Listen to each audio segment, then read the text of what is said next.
Maham, sorry, वो office में कुछ प्रॉब्लम चल रहे हैं इस वजह से। सॉरी, आई डोंट नो मैंने तुम्हें क्या कहा है। सर, तुम मुझे कुछ भी कह सकते हो, लेकिन कभी मुझसे नजरें मत फेरना। तुम चाहे मुझ में कितना भी गुस्सा कर लो, लेकिन कभी बेजारी जाहिर मत कर। तुम्हारी बेरुखी मेरी मौत है। अल्लाह ना करे माहम, किस तरह की बात कर रही हो तुम? तुम्हारे लहजे में जो बेरुखी थी और तुम्हारी आंखों में जो अजनबियत थी, मैं तो मर गई थी। अच्छा, आइंदा नहीं हो पाया ऐसा, ठीक है? तुम तो हर बात मेरे साथ शेयर करते हो ज़रूर, फिर क्यों नहीं बताते? तुम क्यों परेशान हो? अच्छा, आइंदा बता दूंगा, ठीक है? रिलैक्स। और तुम मम्मी के घर भी नहीं आए, उन्होंने तुम्हारे पसंद के खाने बनवाए थे। हाँ, वो ऑफिस में मीटिंग्स थी ना, फंस गया था। मैं आंटी को कॉल करके एक्सक्यूज कर लूंगा उनसे। उसकी जरूरत नहीं है, मैंने उनको समझा दिया। ठीक, मैं वॉशरूम में। अम्मी, आप अभी तक जाग रही हैं? हाँ, कोई काम है क्या? नहीं अम्मी, ऐसा तो कोई काम नहीं था। मैं बस ये पूछना चाह रहा था कि आबदा आंटी की दोबारा कॉल तो नहीं आई? उसका तो मैंने दिमाग दुरुस्त कर दिया है। इतने बरसों से हमें जानती है और लड़की वालों के कहने में आ गई और आकर मुझे कह रही है। उससे तो ये चाहिए था कि तुम्हें डिफेंड करती, ना कि उनके साथ मिलकर हम पर इल्जाम लगा रही है। छोड़े ना अम्मी, होते हैं कुछ लोग जो अपने गुनाह दूसरों के सर लगा देते हैं। मुझे तो लगता है अम्मी, वो लड़की शायद इस रिश्ते में इंटरेस्टेड नहीं थी। उसने कोई साजिश प्लान की ताकि ये रिश्ता ही खत्म हो जाए। तुम ठीक कह रहे हो, क्योंकि माँ भी मुझे यही कह रही थी। देखिए ना, इल्जाम लगाया भी तो क्या, जिसके बारे में मैं कभी सोच भी नहीं सकता। अगर ऐसी बात होती अम्मी, मैं कोई लड़की पसंद करके आपके सामने ला खड़ा करता। ये क्यों बोलता आपको कि अम्मी जाएं मेरे लिए कोई रिश्ता ढूंढे? ऑब्वियसली बेटा, मैं तुम्हें अच्छी तरह जानती हूँ, बल्कि मैंने भी यही कहा कि मेरा बेटा तो लड़कियों से बात करते हुए शर्माता है और शादी तो दूर की बात है। खैर बेटा, तुम बिल्कुल भी टेंशन में मत आओ। तुम्हारे लिए लड़कियों की कमी है क्या? माशाल्लाह, स्मार्ट, हैंडसम, फाइनेंशियली स्टेबल, नेक, एक ढूंढो 1000 मिलेंगी। अरे अम्मी, मैं क्यों परेशान होने लगा? मैं तो वैसे भी अभी शादी वादी के चक्कर में नहीं पड़ना चाहता। वो तो बस आपकी ख्वाहिश थी, इसलिए खामोश हो गया था। So sweet of you. अब आप रेस्ट करें, मैं चलता हूँ। Good night. गुड नाइट बेटा। जीते रहो। सर, तौकीर और बाकी सब इतने अच्छे से मिले और इतने अच्छे से मेरा वेलकम किया, मुझे यकीन ही नहीं आ रहा था। ज़ारा ने मुझे बताया था। हाँ, और मिसेस तौकीर, वो तो इतनी अच्छी थी, हर काम इतने अच्छे से उन्होंने मुझे समझाया और मुझे कहा कि मैं हमेशा हाजिर हूँ, तो मैं जब भी किसी भी चीज़ की ज़रूरत हो मेरे पास आ जाना। बहुत पुरानी वर्कर है हमारी। हारून के ज़माने में ज्वाइन किया था, इतनी यंग थी उस वक्त, शादी भी नहीं हुई थी उनकी। तभी वो हमारी फैमिली के हर फर्द को जानती हैं। नूर भाई भी तो वहीं थे ना, और वो बहुत अच्छी तरह से हमारे और नूर भाई के मरासिम को जानती हैं। तुम तो बहुत छोटी थी और तुम्हें भी पहचानती है वो।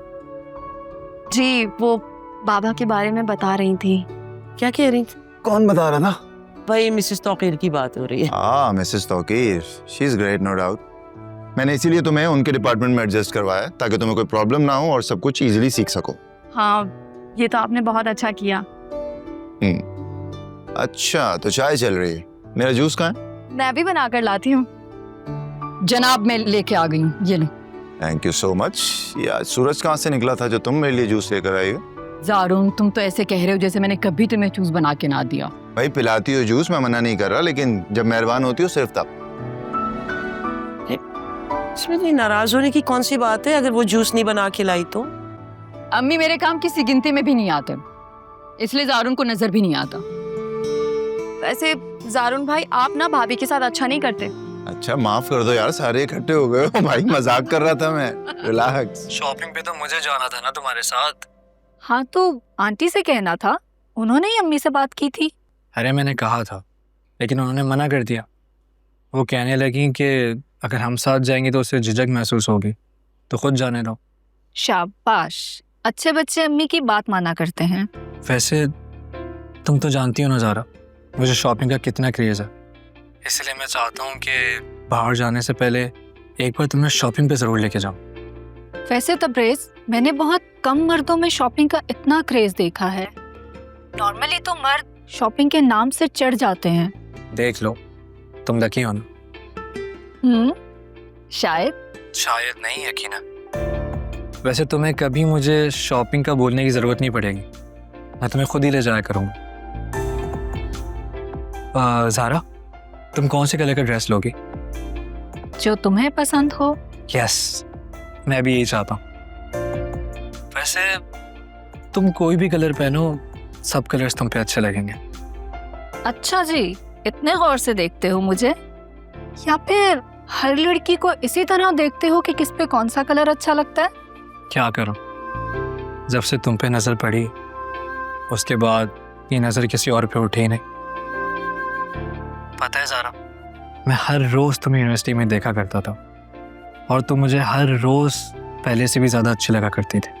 तो जनाब यूनिवर्सिटी में मुझे देखने आते थे या पढ़ाई करने? अरे पढ़ने के बहाने ही तो तुम्हारे दीदार होते थे। अच्छा चलो अब फोन बंद करो, मुझे रेडी होना है, मुझे मार्केट के लिए निकलना है। अरे तो कौन सी मार्केट जा रही हो? मैं भी आ जाता हूँ ना। सोचना भी मत, मैं अम्मी के साथ जा रही हूँ। अम्मी के साथ? लेकिन तुम तो शॉपिंग पे शफा के साथ जाती थी ना। For your kind information, Shafaq ने भाई का ऑफिस ज्वाइन कर लिया है, वो बिजी होती है और वैसे भी इस टाइम वो घर पर नहीं है। अरे दैट्स अ गुड न्यूज़, इस पे तो ट्रीट बनती है पक्का। ओके, तो इसके लिए आपको शफक से राब्ता करना पड़ेगा। चलो ठीक है, मैं शफक को बोल दूँ। काफी अरसे से तुमसे मुलाकात नहीं हुई थी तो मैंने सोचा कि आज मिलाऊं, लेकिन आई एम सो सॉरी मैंने तुम्हें डिस्टर्ब किया। अगर मुझे पता होता कि तुम जा रही हो तो मैं बिल्कुल नहीं आती। अरे ऐसी कोई बात नहीं है, थोड़ी देर बाद चली जाऊंगी। अरे नहीं नहीं, प्लीज तुम जाओ। वैसे भी शादी की शॉपिंग में बहुत टाइम लग जाता है। महाम यहाँ पर है, थोड़ी देर इसके पास बैठूंगी और फिर चली जाऊंगी। ये अब आई हो तो रात का खाना साथ खा के जाना, तब तक मैं भी वापस आ जाऊंगी। थैंक यू अजरा, खाना बनवा कर आई हूँ और तुम तो जानती हो कि रमीज अकेले खाना नहीं खाता। चलो ठीक है, फिर तुम दोनों बैठ के बातें करो, मैं जल्दी आ जाऊंगी। हाँ हाँ हाँ बिल्कुल, ठीक है। Please carry on. अल्लाह हाफिज। हाँ अब कहो क्या बात है जिसके लिए तुमने मुझे खास तौर पे बुलाया है? अम्मी आप भी इतनी जल्दी आ गई, मैंने सोचा था ये लोग चले जाएंगे तो फिर मैं और आप आराम से बैठ के बातें करेंगे। अरे नहीं गए तो अभी चले जाएंगे, बात क्या है ये तो बताओ। सारून का मूड कल बहुत ऑफ था अम्मी, मुझे ऐसा लग रहा है जैसे सारून को सब कुछ मालूम हो गया। क्या? कैसे मालूम हुआ होगा? शायद मुझे आपसे फोन पे बात करते हुए सुना हो या फिर फोन पे मैसेज पढ़ा हो। तो तुम क्या मैसेजेस पढ़ने के बाद डिलीट नहीं करती? डिलीट करती हूँ मम्मी, लेकिन कभी कभार भूल जाती हूँ। ये तो तुम्हारी लापरवाही है। जिस बात को छुपाने के लिए मैं लाख कोशिश कर रही हूँ तुम उसी बात को इतना इजी ले रही हो। नहीं अम्मी, सारून मेरा फोन कभी चेक नहीं करता, मैं तो ऐसे अंदाजा लगा रही हूँ। अंदाजों पर पूरी कहानी मत बना लिया करो माम। जरूरी तो नहीं है कि सारून का मूड इसी बात से खराब हुआ हो, जबकि उसे मालूम होने का दूर दूर तक इम्कान नहीं है। कोई और बात होगी माम। हाँ, वो कह रहा था कि ऑफिस का कोई मसला है। बस तो बात खत्म हो गई ना। बिला वजह खुद भी परेशान होती हो, मुझे भी परेशान करती हो।